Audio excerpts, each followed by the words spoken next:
Hey everyone, it's me Al, and I'm here at Creek Road Pottery, and I just did a small test in the little gas updraft electric to gas um, kiln.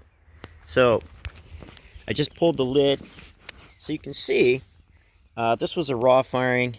I'm trying to go to raw firing as a cost savings, and I'm also focusing more on technique and process rather than the end result. So I didn't really care how these ended up at the end result. It was more about, can I get a color in heavy reduction with this clay body, and what will that look like if I do certain things in the process. So what I've been doing is, at the end of the firing, shoving wood down the center of the updraft and allowing that to smoke in there at the end of a cone 6 gas firing. So I had some of these little teacups, hand thrown things, and some mugs I was trying. So I'm going to talk about raw firing and getting that copper glaze to come up in a reduction. I had to go from warm brown 58 out of Amico because they discontinued the clay body. So now I'm trying to run this speckled clay body and get used to seeing it, because I didn't like the look of the speckled.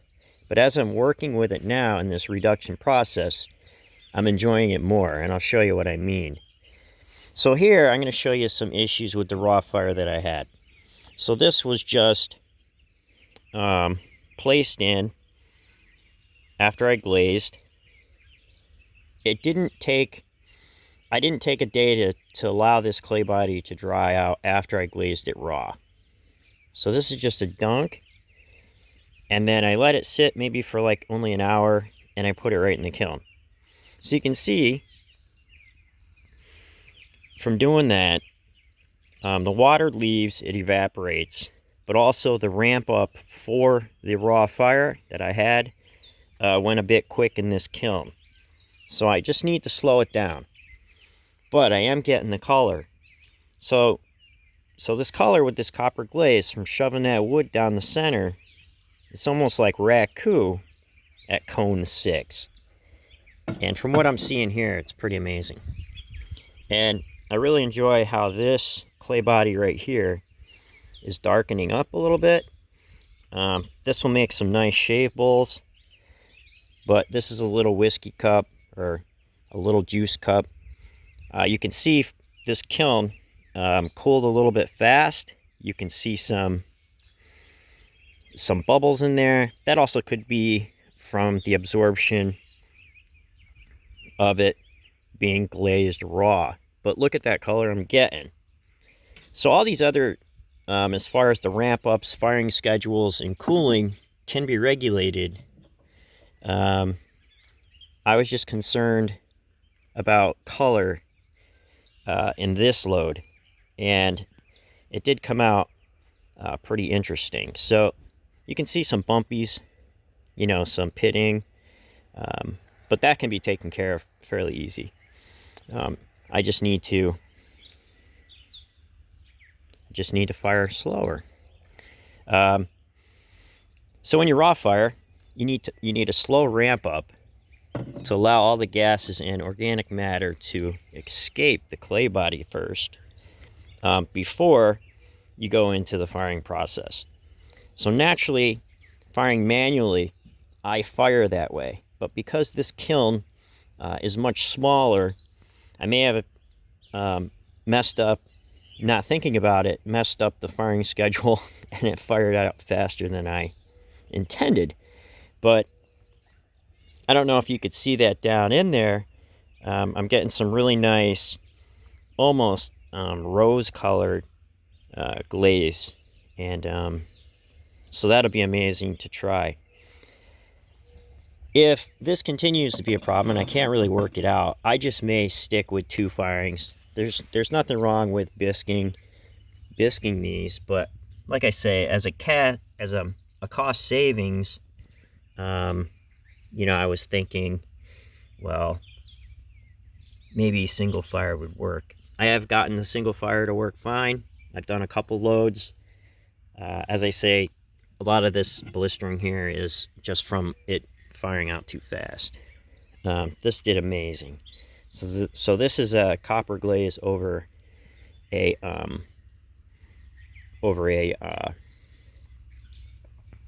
heavy iron glaze that I have, and you can see how that iron comes up in the reduction process. So I have a bunch of pots to make today, and I have a firing to do tomorrow. I'm getting caught up a little bit. It's just been crazy because my main job at the paper factory, some things are going on there that made us a little bit more busy than normal. So I just been exhausted, and also have to take time with family and do all the life stuff too. But I'm really happy with the way the process is going. I really enjoy gas, and I'm happy to announce, and there's going to be more on it later, that I was given a wood kiln. So that's going to be a whole process to deconstruct and to bring out here and to set up. But I think you all will enjoy the story, and I know that waiting for pots is very frustrating, and the way I work with people can be frustrating, meaning I don't take money up front for customs, and I take forever getting things done, I know, but there's nothing really I can do about it. It's just the way I work. I've tried to do things about it, but it is what it is, unfortunately, and so I just do the best I can. Make something every day and keep moving forward. That's all we can do. So yeah, I'm really liking, look at what the smoke does to that. Creates those lines on there. It's quite amazing. So I need to make some pots. It's a nice day. Got the treadle wheel outside here, and hope to get some throwing done. I've been waiting for it to warm up. Nothing like throwing pots with the smell of lilacs. Got a lilac bush there. So yeah, good day to be alive, and good day to make pots, right? So take care, friends. Hopefully you enjoyed that. Be well, and let me know what you think about that. Have you ever tried raw firing? Have you ever tried hand mixing glazes? Let me know in the comments.